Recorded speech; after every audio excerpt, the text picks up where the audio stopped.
What up, people? It's Nickopz here, and today I'm going to be talking about the new Mortal Kombat pack that just got announced about a week ago and discuss how I feel about it. This combat pack has made a lot of people online very, very angry, very livid, and they are just mad about it. And I want to discuss how I feel now that all the dust has settled, basically, and just give my take on this combat pack as a whole, individually on each character, and overall how I feel it should be perceived. So let's start off with the character all the way on the right. Apparently, that's another form of Terminator. Now, I'm going to be completely honest with y'all. When I saw the when I saw the video live, I had no idea who that was when he got announced. Call me uncultured all you want. I just didn't know. Hey, like I just didn't. So after looking it up, he is another form of Terminator apparently, and everyone was the most mad about him because they feel like he was a wasted slot. And to that, I can say I kind of agree with that. Personally, I didn't even know who he was, and I feel like since we already got Terminator in the last game, and then this is another form of him, I don't really see the point. Now, I'm not mad at it because NRS has an obvious theme with almost all of their combat packs. There are major movie characters from years ago. So I'm not surprised after finding out who he was. I just didn't know who he was at the time. But a double Terminator, yeah, I can get how people could be mad about that. It does kind of seem like a wasted slot. Now, Conan is another one that's just kind of like typical to me. I'm not surprised that they put him in the game because they have a theme with the very old, like, now I don't know when the Conan and the Terminator movie, whichever those two were in, I don't know when it came out, but their theme of the 80s or like around there, there's just obviously some company bias on very old movie characters. So I'm not surprised at those two. So then we can move on to Cyrax and Sektor. People were really mad about these two for multiple reasons. Now, you had, of course, some people were mad that they became women, which, get over it. It's really not that deep, in my opinion. The fact that they are girls now, it really doesn't matter. I don't know why that's something to be so mad about. This is a new era game. They're changing characters. They're changing what characters are, so it's really not that deep in my opinion. If you're mad just because they're girls, I don't know what to tell you. It's really not that deep. Now, the thing that I think it's the thing that I think is stupid that people are mad about is the fact that when they got announced, there was apparently, well, not apparently, there were people in the bodies. There were women in the bodies, and people were really mad about that because they were like, oh, well, why did they take away from the lore of the Cyber Initiative? This is not how they're supposed to be in the bodies. They're supposed to be what was it? They're supposed to be a Escos.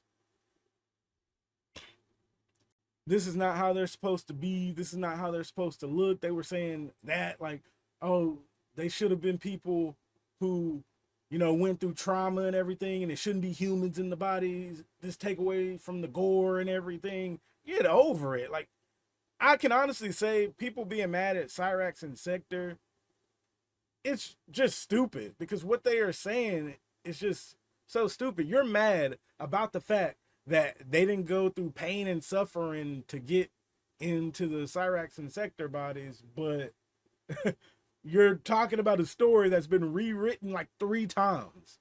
So does Laura and MK really matter that much at this point? Like, literally, Scorpion is Sub-Zero. So at this point, are we really worried about lore? Because when they bring timeline crap into stories and everything, it really becomes irrelevant. And that's just how I feel. Whenever you start adding timelines and all of that, everything just becomes so convoluted. It's just not meaningful anymore. That's what I think about it. Because just think about it. Sindel is one of the characters that died in the story mode. Are you going to be surprised if Sindel makes it to MK12 or MK2? Are you going to be surprised even though she died if she makes it back into the game? No, you're not. So the people that are mad because they didn't go through, the same lore that the other ones went through, get over it. It's not that deep. We're dealing with a company who keeps freaking rewriting the story, so it's kind of taken away from the meaning of everything. So that's how I feel about them two. Got them two out the way. Now, how I feel about Noob Saibot, just the typical Mortal Kombat pick. But again, this just shows that NRS loves them some Sub-Zero, because Sub-Zero is in this game basically like 3 times. In case you don't know, the Scorpion in this timeline is basically Sub-Zero. Then we still have Sub-Zero in the game, and now we have Noob Saibot too. So they love them some Sub-Zero. Heck, what are we going to get? We're going to get Cyber Sub-Zero next, in the next pack? Because they freaking love them some Sub-Zero. I mean, this pick is kind of just whatever, Noob Saibot, the typical character that the edgy people gonna like and play. And yeah, hopefully he's good in this game. In the last game, he was not that good at all. So hopefully he's good in this one. Then we have Ghostface. Ghostface, typical movie character that the NRS devs like to put in the game. And this one can be like the biggest caveat, because people are complaining that there are no women characters. Well, no, what's the word? There's no guest women characters. So this could be a character that they can kind of make a male and a female in a way if they want, because Ghostface is not just a male and not just a woman. So they can do both if they want. If you ever play Dead by Daylight, it's kind of like Legion, how Legion can be multiple different, people. So they can do that with Ghostface if they want. And that segues on to the next topic, what people are mad about. And one of the big things is they feel like there are not enough women placed in these combat packs. Now, I know that is a delicate topic, because you know how people can get about that. But like I always do on my channel, I'm going to keep it real. So if people end up finding out that Ghostface is a male and a woman with this pack, they're still not going to be happy. Because if I'm keeping it real, people don't want there to be they might say, oh, they'll be fine with just a woman guest character in the game. But no, they want the woman guest character they want. And nobody wanted Ghostface as a woman. So they are not going to be happy with that, even if they do that. And to the people that are mad about the lack of women being placed in the combat packs, what y'all have to really understand is, at the end of the day, NRS is a freaking company. They're going to do whatever makes them money. And if they don't feel like putting women in the game is going to make them money, they're not going to put women in the game. I feel like people got it confused what NRS actually is. They're a multi-million-dollar company that's gonna make money regardless of what they do. So the fact that people think that they care so much about what people want all the time actually really baffles me. I learned that they really did not give a crap no more with MK11.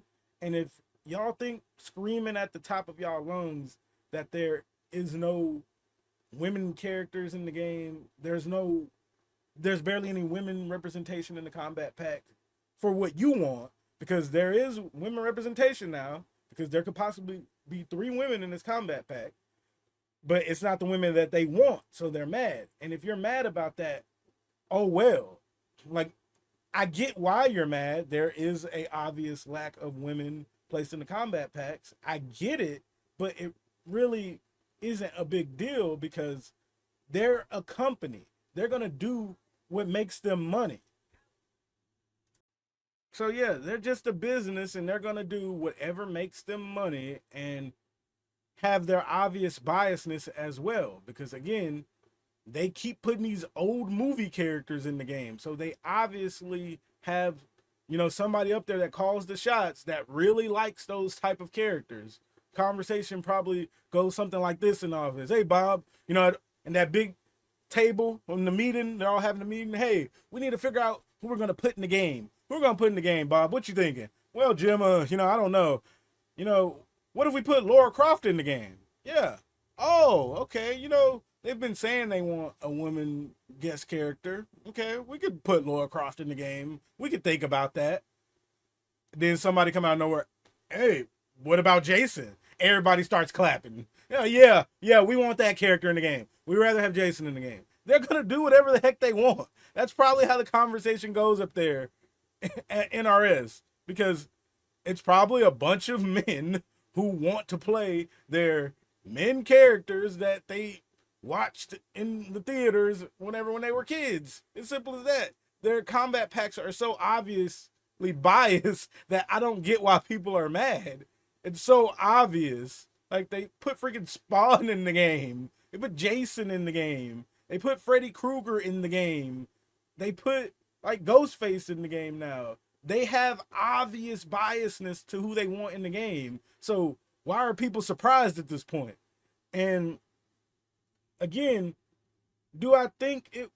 Obviously, I wouldn't think it would be bad if they decided, hey, we know we got a lot of people we want in the game. We could at least add one woman guest character now because that's what they want.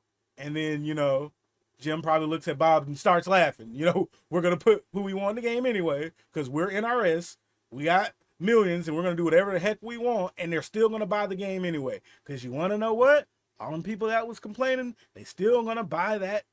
I was going to say Aftermath DLC, but no, they're still going to buy that Chaos Reigns DLC. Now, again, to sum it up, that's how I feel about it. Honestly, I feel like overall, the combat pack, I would say, yeah, it's kind of mid.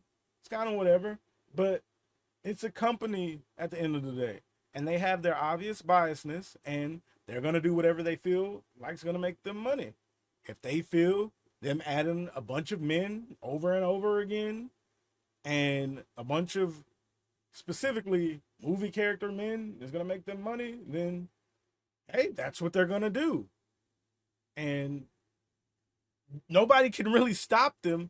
People can do all the complaining in the world, and they might want to chill, because when y'all actually do get that female guest character y'all want in the game, it might be a Melina. Remember when everybody was yelling at Ed Boon to put Melina in the game, and then she released so freaking trash? So y'all might want to leave Ed Boon alone before you put your female guest character in the game and they're really bad. But I'm joking on that part, but still, I feel like people are really doing too much. But the last segue, let's talk about the price. The price of that DLC is very steep. Now, I don't think it's steep because of the price. I think it's steep because what the game already offers. While I think MK is in a very good spot right now after the latest patch, it's still a half-baked freaking fighting game. At the end of the day, NRS is game with story, boring invasions, and play online. Street Fighter and Tekken, content-wise, blow Mortal Kombat out of the water. It's a joke, dang near. MK is lacking so many basic fighting game features. Y'all, you can't even practice online anymore. You used to be able to invite a friend and y'all practice online, and that was a whole feature. If you go look at it right now in game, it will still say coming soon. So how are y'all charging almost the price of a full game for a DLC in a game that isn't even literally complete? Y'all haven't even added practice mode. And that's not even, the game doesn't have rooms, y'all. Like, something in almost every other NRS game. Rooms. A basic feature. The closest thing they have to a lobby system, which they also don't have. They don't even have that in this game.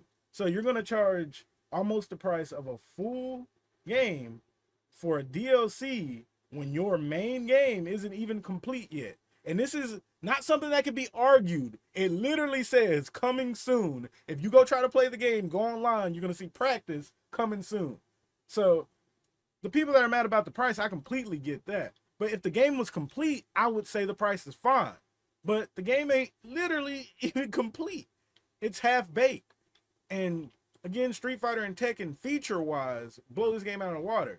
You can't just, unless you like invasions, which are very terrible also, then you don't really have, anything else but online. Everybody has pretty much finished the story by now. So to charge that price for a game that's half-baked, when y'all don't even have basic features, y'all a multi-million-dollar company that easily has the funds to provide basic features in the game, and y'all haven't even provided that, and y'all gonna charge $50 for a free and a half baked game? Yeah, I can get the anger on that one completely. But still, you want to know what? You want to know what? People still gonna buy it anyway. So it doesn't really matter what they do. That's interesting in a nutshell. They don't care because they rich and their games are casual dominated and they gonna get that money anyway. So again, to sum everything up, I can see why people are disappointed about the announcement of the combat pack and the way they're rolling it out, but it's really, again, in my opinion, not that deep. People are gonna buy it anyway. Some people are mad about the wrong things and calling somebody an idiot, because there's apparently this YouTuber that called people an idiot that they were mad. Calling somebody an idiot because they don't like the combat pack is not cool. If you don't like it, you don't like it. At the end of the day, just don't go saying stupid things about it because you don't like it. Like, if you don't like it, express your genuine concerns why you don't, or what you don't like about it, not just get on here and start going crazy like they did when they didn't get Melina. So yeah, that's just what I think about it. At the end of the day, I think it was a mid combat pack announcement.